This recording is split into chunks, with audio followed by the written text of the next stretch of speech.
तो जैसा कि बड़ी ईद की दावतों का सिलसिला अभी भी जारी होगा और उस सिलसिले में आप लोगों को नित-नई रेसिपीज़ चाहिए होंगी। मटन की एक ऐसी रेसिपी आप लोगों से शेयर करने लगी हूँ जो आज से पहले आपने कभी ट्राई नहीं की होगी। इतनी लज़ीज़ और मज़ेदार होती है कि आप सब उँगलियाँ चाटते रह जाएँगे और इसके जब बन रही होती है ना, इसकी खुशबू पूरे घर में फैल जाती है।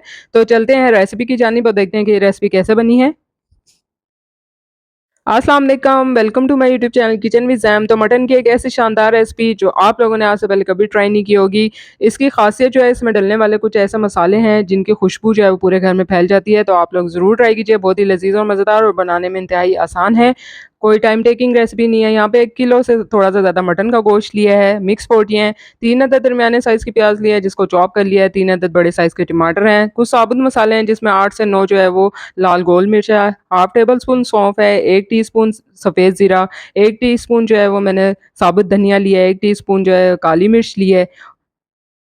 तो यहाँ पे मैंने अब कुकर में जो है 2 खांडी के चम्मच के बराबर ऑयल डाल दिया था और साथ ही मैंने इसमें 3 अदद दरमियाने साइज़ के प्याज़ जो बारीक चॉप किए हुए थे वो डाल देना है। प्याज़ का जस्ट हमने कच्चापन ख़त्म करना है, बहुत ज़्यादा इसको जो है वो डार्क कलर नहीं देना, देखिए इस तरह से हो। और साथ ही हमने इसमें 1 से 2 टेबलस्पून लहसुन अदरक का पेस्ट ऐड कर दिया है। हल्का-सा इसको 2 से 3 मिनट के लिए हमने जो है वो भून लेना है, ताकि थोड़ी-सी जो है वो लहसुन अदरक की अच्छी से खुशबू आने लगे। तो साथ ही हमने इसमें जो है वो मटन शामिल कर देना है। अब मटन डालने के बाद हमने मटन को अच्छे तरीके से भून लेना है ताकि इसका जो बोटियों का कलर है वो चेंज हो जाए और पानी इसका जो है वो ड्राई हो जाए। इतने अच्छे तरीके से हमने इसको भूनना है। इस तरह से मटन की स्मेल भी ख़त्म हो जाती है, तो मटन को आप पहले जो है इस तरीके से लहसुन अदरक के साथ अच्छी तरीके से भून लिया कीजिए।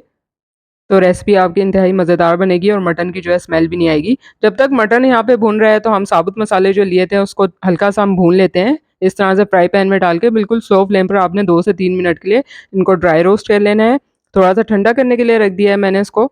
अब यहाँ पे मटन भी अच्छे से भून चुका था तो साथ ही मैंने 3 अदद बड़े साइज़ के टमाटर इस तरह से चंक्स में कटिंग करके डाल दिए थे।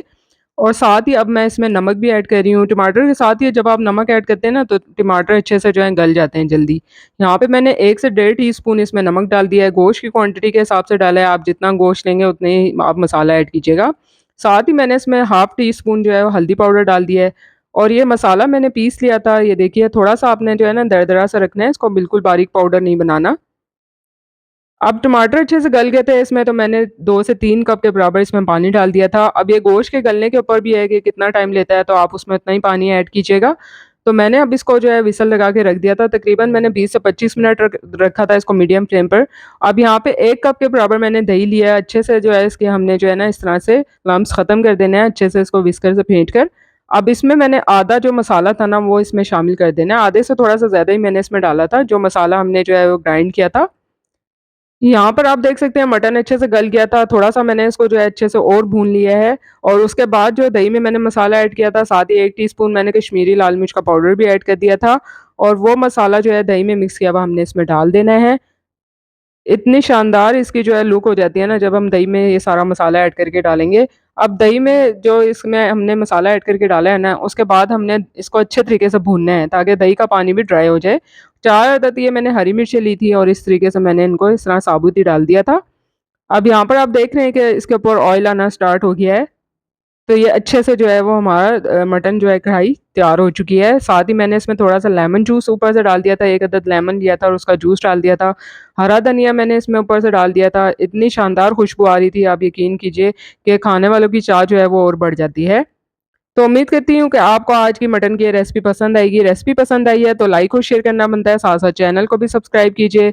आप लोगों के साथ इसी तरह से इंतहाई आसान और लज़ीज़ रेसिपी शेयर करती रहूँगी। जल्द मिलूँगी नई रेसिपी के साथ, तब तक के लिए इजाज़त दीजिए। अल्लाह हाफ़िज़।